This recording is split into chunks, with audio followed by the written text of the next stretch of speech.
let me begin by asking you about working with John Michael McDonagh. I mean, this is your second film after The Guard with him. What is it as an actor that you like about collaborating with him as a writer and director? Well, there are a number of things. First of all, his writing is scintillating. You know, you get the script and it's not something that you want to muck around with or wonder how am I going to achieve that. The last two films, the scripts are it's just scintillating. You can't wait to get at it. And then as a director, he's non-fussy but terribly meticulous in his preparation. So everything is storyboarded, but on the day you can find things, so he has that sense of collaboration as well. It's always very calm on set. We shot this in 5 weeks. It's an insanely short amount of time. It was too short, really, in a way. But because of his preparation, and we got lucky with things like weather and stuff like that. But working with him, there's a kind of a standard that you have to reach, and then you try to raise the bar, and you each try to raise the bar for each other. It's just, we kind of get on well like that. We have similar instincts in most ways, a lot of ways, and then very divergent opinions in others. So that leaves the friction there too.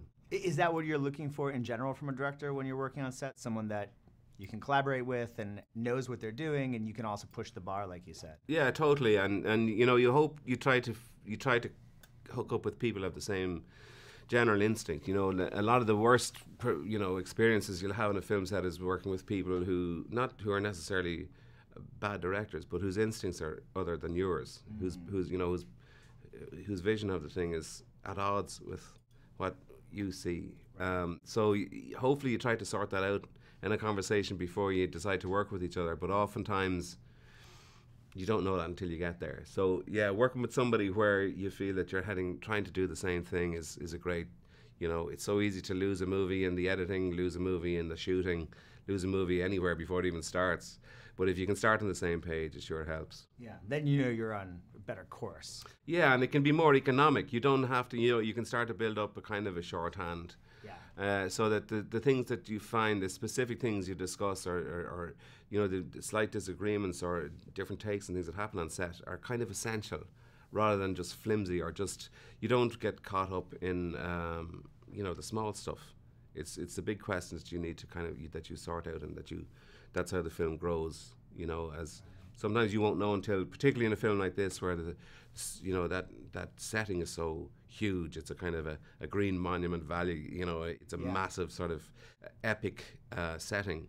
So you need to have the questions to be the right questions. They have to be the big ones and not the small stuff. Well, and I know with this film, John was creating the role for you and asked you, hey, would you be willing to play a good priest? And I thought it was interesting that you're a good priest in a bad world, where we might see this film done normally as a bad priest in a good world.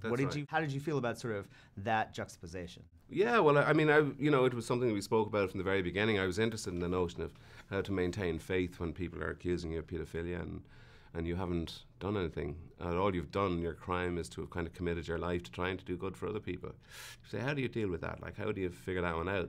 And that was part of the discussion from the very beginning, that being a good man, it means you can air, all those problems, all those things, and you've moved beyond merely shouting out that there's a problem here, to where I have to respond. There has to be a response. So a lot of the time, like when he goes to the bishop, the response has been, do nothing, or it's up to yourself, or hands off. This man responds. So I think it's moved down a little bit further down the road from declaring the problems. We know what the problems are.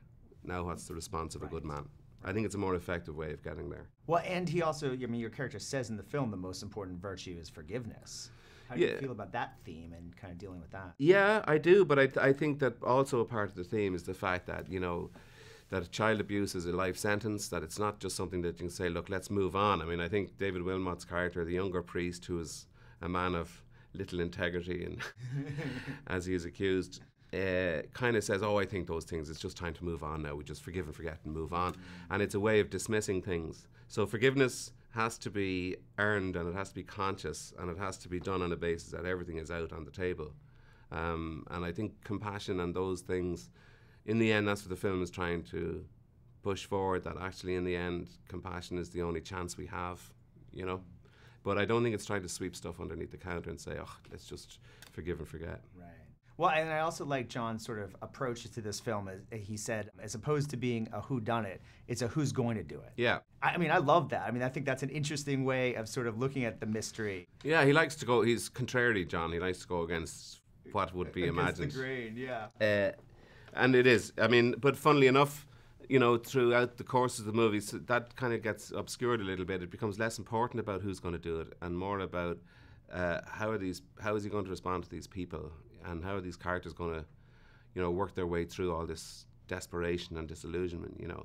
And then it kicks in again. Disillusionment towards faith. Yes.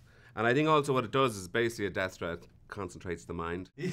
So he has to come to terms with actually what he wants to be. And I think I had a very interesting conversation with somebody who said that, well, if I was threatened and I had a week to go, I'd want to present the best version of myself to the world. And I think this is what this guy tries to do. He tries to do the best he can by way of his vocation and by way of his fatherhood to his daughter. Right. And as a person, he tries to be the best he can, you know, and in the hope then, hopefully he can you know, come through it unscathed. But for that moment when the danger is there, it allows him to concentrate on being as good as he can be. Well, and you mentioned the daughter. There's this great father-daughter sort of relationship being examined here. Can you talk about that? It was the thing where I understood the character the most when I read the script, and the relationship between the daughter had the most resonance with me. And it was the one that I kind of felt, okay, I know this man now as a man rather than as a minister or as a priest or anything like that. And as a father. And Kelly Riley came in the door, and we both looked at one another, we knew she was it. She's a beautiful woman with equal measures of vulnerability and strength. It's quite an extraordinary combination. And we had a good kind of, you know, we became father and daughter quite quickly in the sense that we shared a sense of humour. You know, the characters had a shared sense of humour. Even the word hunk papa Sue kind of was enough to put us smiling at each other. So they'd become estranged, you know, estranged from each other, but they still had this kind of soulmateship that was very clear from the very outset. And when Kelly came, we just knew this is not going to be a problem. Yeah, well, it's great in the movie. It's great talking to you. You too. Such Thanks a lot. Thanks Cheers.